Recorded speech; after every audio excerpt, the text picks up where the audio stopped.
আছে। এখনই হলো ঘুম থেকে উঠলো, উঠে ওই যে ওর ঘরে বসে আছে। দেখো অনু, তুমি ওখানেই বসে থাকবা। এটা হলুকে আজকে আমি সারপ্রাইজ দেবো। দেখো হলুর জন্য কত কিছু আইটেম হয়েছে।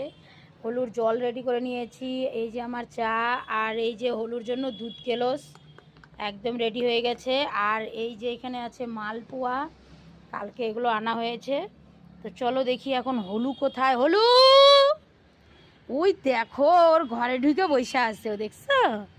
হলু হলুর ঘরে ঢুকে বসে। তোমার ঘর এটা হলুর বেডরুম। কেমন হয়েছে কমেন্টে জানিও না বাবা। তুমি দাদা কেন খাবা না?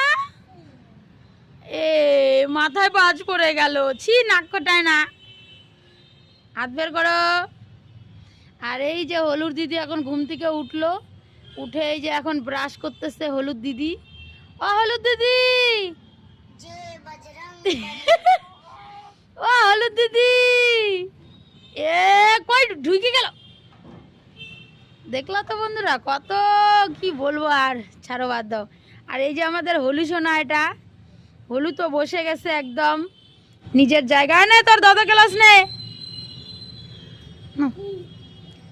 সকালবেলা এই নাটকটাই আমার ভালো লাগে না একদম, কোনো দিকেই কিন্তু ভালো লাগে না। আমি দৌড়াদৌড়ি করতে পারবো না। আজকে যদি আমাকে হ্যারাসমেন্ট করাইছিস, কপালে দুঃখ আছে কিন্তু। হলু, ওর বাবা ভালো একটা বুদ্ধি বানাইছে, হলুর ঘর বানাই দিয়ে। আজকের ওয়েদারটা মোটামুটি ভালোই আছে, রোদ্রু উঠেছে।